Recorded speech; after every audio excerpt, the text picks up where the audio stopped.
स्वागत है आप सबका। आज हम बात करेंगे बायोमास अवेलेबिलिटी इन इंडिया के बारे में। मतलब कितना जो हमारे पास रिसोर्सेज हैं, कितना ह्यूज बड़े अमाउंट में बायोमास हमारे पास अवेलेबल है हमारे इस कंट्री के अंदर, कि हम अपने ऑलमोस्ट हम सारी अपनी एनर्जी जो रिक्वायरमेंट्स हैं वो हम बायोमास से फुलफिल कर सकते हैं। बजाय हम इसको पूरी तरह से रिकवर करें बहुत एफिशिएंटली, उसकी एनर्जी को हम जो है कन्वर्ट करें अपने जो है यूज़फुल पर्पस के लिए, वेस्टेज को हम बिल्कुल मिनिमाइज कर दें। तो और ये जो सारा डाटा मैं आपके सामने प्रेजेंट कर रहा हूँ, ये सारा रेफरेंस लिया गया है गवर्नमेंट की ही वेबसाइट से, रेप्यूटेड जो वेबसाइट्स हैं उनसे लिया है। किसी तरह का छोटा मोटा किसी सोर्स से नहीं लिया है, या फिर रिसर्च पेपर्स जो कि हमारे रेप्यूटेड जर्नल्स में पब्लिश हुए हैं। ठीक है, इस तरह का जो कुछ भी डाटा है हमारे पास टोटली रिलायबल है। ठीक है, तो बायोमास अवेलेबिलिटी जो इंडिया में है वो near about 500 million metric tons per year हमारे पास अवेलेबल है। और सरप्लस बायोमास जो है हमारे पास है 230 million metric tons per annum, मतलब पर ईयर। जो है हमारे पास इतना अमाउंट जो है 230 मिलियन मेट्रिक टन जो है हमको बायोमास सरप्लस हमारे पास बचता है, जिसको अगर हम एफिशिएंटली रिकवर करें, कन्वर्ट करें एनर्जी के लिए, तो हमें पोटेंशियल मिलता है 28 गीगावाट का।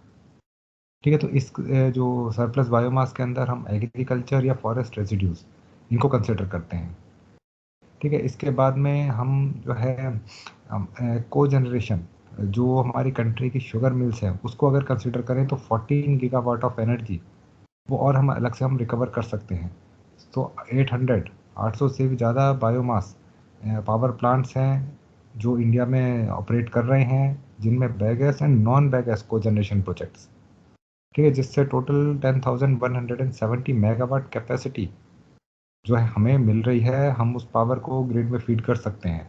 बायोगैस का सबसे पहले हम मीनिंग देखते हैं तो शुगर केन का जो हम जूस एक्सट्रैक्ट करते हैं, उसके बाद जो हमारे पास रेजिड्यू बच जाता है, जो गन्ना जो बच गया जूस निकलने के बाद में, वो एक सोर्स बनता है हमारा बायोमास का। और शुगर मिल्स के अंदर ये बहुत ही एम्पल अमाउंट में प्रेजेंट रहता है, तो उसका हम यूज़ कर सकते हैं। और शुगर मिल के अंदर जो है हमें हीट प्रोड्यूस करनी होती है शुगर की प्रोसेसिंग के लिए, शुगर बनाने के लिए। तो सिमिलरली हम जो है इलेक्ट्रिसिटी भी जो है जनरेट कर सकते हैं, हीट प्रोड्यूस करके इलेक्ट्रिसिटी भी बनाएंगे, और वो अपना प्रोसेसिंग वहाँ का जो है फूड प्रोडक्शन भी, अपना शुगर का प्रोडक्शन भी कर सकते हैं, प्रोसेसिंग भी कर सकते हैं। तो वो बन जाता है को जनरेशन प्लांट, जहाँ पर हम इलेक्ट्रिसिटी के साथ साथ कुछ और अपना पर्पज़ है वो भी सॉल्व कर रहे हैं। तो ये ऑलरेडी जो हम देख रहे हैं कि इंडिया में जो है 10,170 मेगावाट कैपेसिटी का जो है ये ऑपरेट कर रहा है हमारे शुगर मिल्स के अंदर ऑल ओवर आवर कंट्री। आइए अब एक नज़र डालते हैं कि हमारे पास फॉरेस्ट और एग्रीकल्चर रेजिड्यू कितना है। मतलब यहाँ पर हम एक एक करके बायोमास जो है उसका डाटा इकट्ठा कर रहे हैं कि हमारे पास कितना बायोमास अलग अलग रिसोर्सेज से है। तो हम पहले कंसिडर कर रहे हैं फॉरेस्ट एंड एग्रीकल्चर रेजिड्यू को, इसके बाद में हम कंसिडर करेंगे एनिमल वेस्ट को। तो अगर इंडिया का जो टोटल हम स्क्वायर फीट जो एरिया देखते हैं, स्क्वायर किलोमीटर एरिया देखते हैं, तो उसका नियर अबाउट 21.67% जो टोटल हमारा एरिया है वो फॉरेस्ट, जो जोग्राफिकल एरिया है वो फॉरेस्ट कवर करते हैं। ठीक है, तो जिसमें से 3% आता है वेरी डेंस फॉरेस्ट, इसके बाद में 9.39% है मॉडरेटली डेंस फॉरेस्ट, और 9.26% है ओपन फॉरेस्ट। तो मतलब इतना हमारा जो एरिया है 21.67% ये फॉरेस्ट कवर कर रहे हैं। तो इतनी एरिया में हमारे पास सोर्स है कि हम फॉरेस्ट रेजिड्यू हमें यहाँ से अवेलेबल हो सकते हैं। तो 10.5 million tons of forest residues are available every year. हर साल 10.5 मिलियन टन्स जो हमें फॉरेस्ट रेजिड्यू मिलता है। तो अगर हम इस सारे अमाउंट को रिकवर कर लें, तो हमारे पास से एक ड्रॉबैक आ जाता है कि हमारा सॉइल का जो न्यूट्रिशनल कंटेंट है वो धीरे धीरे क्या है कम होने लग जाएगा। ठीक है, इसमें फॉरेस्ट रेजिड्यू के अंदर मतलब डिफरेंट वो सोर्सेज आ सकते हैं, जैसे कि ड्राई लीव्स हैं, ड्राई जो है प्लांट्स हैं जो कि अब यूज़फुल नहीं रहे हैं, लेकिन जो है बेसिकली प्लांट्स अब लिविंग नहीं है, पत्ते अपने आप गिर रहे हैं, सूखे गिर रहे हैं, वो सब कुछ अगर हम उसको सॉइल में मिलने से रोक कर रिकवर करें हैं तो अच्छा भी है, लेकिन उसमें शॉर्टकमिंग्स भी हैं। तो इसलिए पूरी तरह से हम उसको जो है कलेक्ट नहीं करेंगे। हम उसमें से 50%, हाफ अगर हम कलेक्ट कर लेते हैं, तो हम जो ये जो लिमिटेशंस हैं, न्यूट्रिशन कंटेंट जो है सॉइल का कम हो रहा है या एरोजन को हो रहा है, इस तरह की कोई प्रॉब्लम आती है, तो हम उसको अवॉइड कर सकते हैं। तो 50% अगर हम इसका मान के चलते हैं तो near about 5.2 million ton of forest residue हमारे पास फिर भी बचता है, जिससे कि हम एनर्जी कन्वर्जन कर सकते हैं।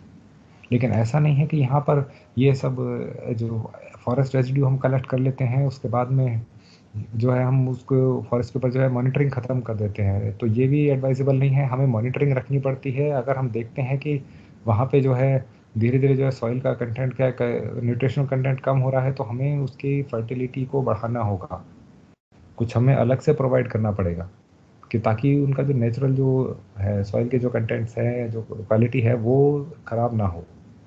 इसके बाद में दूसरा हम पॉइंट कंसिडर करते हैं जो अंडर कल्टीवेशन जो एरिया है इंडिया के अंदर, तो 51% जो इंडिया का जोग्राफिकल एरिया है वो कल्टीवेशन के अंदर आता है। तो इसमें से 501 मिलियन मेट्रिक टन्स या क्रॉप रेसिड्यू हमें एक साल में मिल जाते हैं। तो क्रॉप रेसिड्यू क्या हो सकता है? स्टबल जैसे एक तरह से हो गया, जो हम फूड जो क्रॉप हमारी आती है, जो फसल आती है, उसके बाद में हम उसमें से हम अपना यूज़फुल जो है ग्रेन जो है वो अलग करने के बाद जो हमारे पास रेसिड्यू बच जाता है, तो हम उसको कंसिडर करते हैं, वो एक सोर्स है बायोमास का। और बहुत ही ह्यूज अमाउंट में हमें जो है ये सोर्स मिल रहा है। 123 मिलियन मेट्रिक टन जो रेसिड्यू हमें पैडी या राइस की क्रॉप से मिल रहा है। उसके अलावा 80 मिलियन मेट्रिक टन जो रेसिड्यू है वो हमें वीट क्रॉप से मिल रहा है। अब इसको हमें हटाना होता है यहाँ से, जो वो जो हम अपना एग्रीकल्चर लैंड है उसको खाली करते हैं ताकि नेक्स्ट कल्टीवेशन के लिए तैयार हो सके। तो बहुत ही अन्य जो कॉमन प्रैक्टिस तो उसको बर्न करने की हो जाती है। लेकिन इसको बर्न करना, एक तो हमारे पास जो है एक यूज़फुल रिसोर्स है वो हमारे हाथ से जा भी रहा है, और फिर बर्निंग से जो पॉल्यूशन हो रहा है वो भी एक और दूसरी प्रॉब्लम क्रिएट कर रहा है। तो हम इसको पूरे एफिशिएंटली इसको कलेक्ट कर लें, उसके बाद में इसी को as a raw material energy source एक जो है उसको कंसिडर करते हैं, और हम इससे जो है एनर्जी रिकवर भी कर सकते हैं। तो एक बहुत ह्यूज अमाउंट ऑफ एनर्जी हम इससे रिकवर कर सकते हैं। तो पहले तो हम ये देखते हैं जैसे कि वीट क्रॉप जो है, वीट क्रॉप का रेसिड्यू जो है वो यूजुअली जो हमारे एनिमल्स हैं वो कंज्यूम कर लेते हैं, खा लेते हैं, उनके चारे में, उनके फॉडर में ये सब कंज्यूम हो जाता है। लेकिन दूसरी तरफ अगर हम देखें कि जो हमारा पैडी का जो रेसिड्यू बचता है, जो क्रॉप रेसिड्यू बचता है, वो एनिमल्स यूजुअली कंज्यूम नहीं करते हैं, वो डाइजेस्ट नहीं कर पाते हैं। तो हालांकि अंडर रिसर्च है कि हम उसके कुछ प्री ट्रीटमेंट कर लेते हैं, स्टीम प्री ट्रीटमेंट करते हैं, तो जो है वो राइस का जो स्ट्रॉ है वो भी जो है फॉडर में हम मिक्स कर सकते हैं, एनिमल उसको कंज्यूम कर लेंगे और रिजल्ट्स अच्छे आ रहे हैं। मे बी इन फ्यूचर हम इस तरह से प्रोसेस करके उसको एनिमल फॉडर के लिए भी यूज़ कर सकते हैं। अच्छा, इसके अलावा भी हम देखें कि हमारे पास जो ये एग्रीकल्चर रेजिड्यू है उससे हम इलेक्ट्रिसिटी भी जनरेट कर सकते हैं। मतलब फॉडर के अलावा, चारे के में कंज्यूम करने के अलावा इलेक्ट्रिसिटी भी कंजप्शन हो सकता है। इसके अलावा इंडस्ट्रीज़ में, पेपर में, पल्प इंडस्ट्री में हम उसको यूज़ कर सकते हैं, और यहाँ तक कि इथेनॉल प्रोडक्शन में भी हम इसको यूज़ कर सकते हैं। इथेनॉल के बारे में हम आने वाले अपने वीडियोस में और ज़्यादा हम डिटेल में भी पढ़ेंगे कि क्यों हमें इथेनॉल प्रोडक्शन जो है हमारे लिए इम्पोर्टेंट है और इससे क्या क्या फ़ायदे हैं स्पेशली हमारे अपने कंट्री के लिए। अच्छा, तो दोनों वीट और राइस जो हैं वो लिग्नो सेलुलोसिक मटेरियल्स हैं। तो हाई सेलुलोज और हेमी सेलुलोज कंटेंट जो है वो हाइड्रोलाइज किए जा सकते हैं फर्मेंटेबल शुगर में। लेकिन जो हाई क्वालिटी ऑफ जो लिग्निन जो इसमें प्रेजेंट रहता है उसको प्री ट्रीटमेंट की ज़रूरत पड़ती है। तो राइस स्ट्रॉ के अंदर जो लिग्निन है उसको प्री ट्रीटमेंट करना पड़ता है, उसके बाद में हम इसे बायो इथेनॉल के लिए यूज़ कर सकते हैं। तो अब तक हमने जो है देखा कि बहुत ही ह्यूज अमाउंट ऑफ एग्रीकल्चर और फॉरेस्ट रेजिड्यू हमारे पास हर साल हमें मिलता है, जिसको एफिशिएंटली हम कन्वर्ट कर सकते हैं और बहुत ही ज़्यादा अमाउंट में हम एनर्जी उससे रिकवर कर सकते हैं। तो अब हम आते हैं एनिमल एंड ह्यूमन वेस्ट के ऊपर। तो यहाँ पर हम पहले हम देखते हैं कि लाइव स्टॉक पॉपुलेशन कितनी है, कितने एनिमल्स हैं इंडिया के अंदर। जो ये डाटा जो लिया गया है वो लाइव स्टॉक जो है पॉपुलेशन काउंट के हिसाब से ही लिया गया है, जो कि गवर्नमेंट की तरफ से जो है काउंटिंग जो होती है उसमें से। तो टोटल नंबर ऑफ कैटल यहाँ हम देखें तो 192.49 मिलियंस। इसी तरह से बफेलोज, गोट, शीप, पिग, पोल्ट्री, ये इतने टाइप के हम इतने जो है हमारे पास लाइफ स्टॉक पॉपुलेशन है, इतने एनिमल्स हमारे पास हैं। अब इनसे हमें इतना वेस्ट मिल रहा है, तो टोटल पॉपुलेशन देखें तो 535.78 मिलियन है, और अगर हम ह्यूमन पॉपुलेशन भी कंसिडर करते हैं तो वो 1.38 बिलियन अप्रॉक्सीमेट। तो इसका मतलब ये है कि हमारे पास बहुत ही बड़ा सोर्स है ह्यूमन एंड एनिमल वेस्ट, मतलब जो एनिमल जो डंग है, काऊ डंग है, बफेलो डंग है, ये जो है ये बहुत बड़ा रिसोर्स है हमारे पास एनर्जी का। तो यहाँ हम देखते हैं कि कितना कितना हमें जो है वेस्ट एक्सक्रीटा जो है हर टाइप के एनिमल से मिल रहा है, और लास्ट में ह्यूमन से भी मिल रहा है। तो काऊ से देखिए 10 kg पर डे, और ऑक्स से 12, बफेलो से 15। तो इस तरह से जो है हर एक जो एनिमल है इंक्लूडिंग ह्यूमन, बहुत जो है हमें वेस्ट एक्सक्रीटा जो है इनसे मिलता है, तो हम इसको यूज़ कर सकते हैं। तो प्रोसेसेस हैं, बायोलॉजिकल कन्वर्जन मेथड्स हैं, इसको एनारोबिक डाइजेशन में थ्रू, जो हम गोबर गैस प्लांट जो कॉमनली हम बोलते हैं गांव में, उसके अंदर हम इसको as a raw material use कर सकते हैं। तो हमें बहुत ही ह्यूज अमाउंट ऑफ बायोगैस जो है सप्लाई हो सकती है। तो यहाँ आप देखिए more than 5,000 million kg of waste और एक्विटा कुड बी प्रोड्यूस। बताइए इतना डंग जो है, इतना गोबर हमें रोज़ की मिल सकता है, ये सारे जानवर इंसान सबसे मिला के। तो अब यहाँ तक कि ये इम्प्लीमेंट होने लगा है गुजरात में, कुछ विलेजेस में जो है टॉयलेट लिंक्ड बायोगैस प्लांट्स भी हुए हैं जो स्टार्ट हो चुके हैं। प्रोडक्शन जो है वो सर्विस दे रहे हैं। हालांकि इसमें बनाना मुश्किल नहीं था, सबसे मुश्किल काम तो था वहाँ के जो लोकल जो पॉपुलेशन है उनको कन्विंस करना, जो इस बायोगैस को जो है, क्योंकि वो तो एज ए कुकिंग गैस की तरह भी उसको सप्लाई कर रहे हैं। ठीक है, लेकिन वो सक्सेसफुल हो रहा है, जहाँ जहाँ इम्प्लीमेंट कर रहे हैं वहाँ पे सक्सेसफुल हो रहा है ये सब।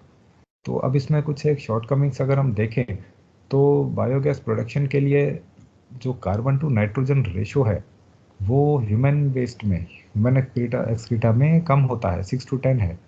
तो इससे बायोगैस प्रोडक्शन कम हो सकती है, लेकिन इसका सोल्यूशन हमारे पास क्या आता है कि जो कुछ हम क्रॉप्स देखते हैं जैसे राइस हस्क, ठीक है, व्हीट स्टार्च, ये जो हमारे एग्रीकल्चर रेजिड्यू है इसमें कार्बन टू नाइट्रोजन रेशियो बहुत हाई होता है। तो हम इसको मिक्स कर सकते हैं ह्यूमन जो है वेस्ट के साथ में। तो मिक्स करने के बाद में हम इसका जो है डाइजेशन और ये सारा जो है हम फर्दर प्रोसेसिंग करते हैं, तो हमें जो है एक मैक्सिमम जो अमाउंट ऑफ बायोगैस हमें इससे मिल सकती है। तो यहाँ हमने देखा कि किस तरह से हमारे पास जो है एक कितना बड़ा सोर्स है, एग्रीकल्चर वेस्ट है, फॉरेस्ट वेस्ट है, उसके बाद में एनिमल एंड ह्यूमन वेस्ट भी है। तो एक बहुत ही ह्यूज अमाउंट ऑफ सोर्स हमारे पास अवेलेबल है। तो हमें बस क्या करना है, इसको पूरे एफिशिएंटली इसको जो है एक्सप्लॉइट करना है, इससे एनर्जी को रिकवर करना है।